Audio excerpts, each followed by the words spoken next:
Are you familiar with the novels of Robert Louis Stevenson?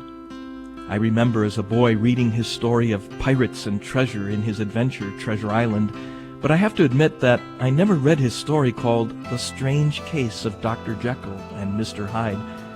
Hello, I'm Father James Kubicki, and did you know that Stevenson, who was not a Catholic, once predicted the canonization of a man that he had read about?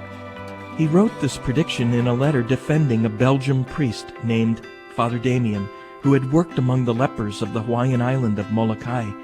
A Presbyterian minister at the time had responded to an inquiry from another minister about Father Damien and had written, quote, "The simple truth is, he was a coarse, dirty, headstrong, and bigoted man. He had no hand in the reforms and improvements inaugurated, which were the work of our own Board of Health.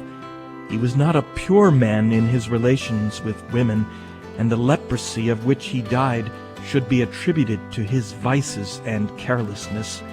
Others have done much for the lepers, our own ministers, the government physicians, and so forth, but never with the Catholic idea of meriting eternal life." End quote. Stevenson received a copy of the letter and responded immediately, pointing out its falsehoods and telling the minister who wrote it that he was guilty of gossip and jealousy. Stevenson wrote, "For if that world at all remember you, on the day when Damien of Molokai shall be named a saint, it will be in virtue of one work, your letter." Today we remember Saint Damien of Molokai on his feast day.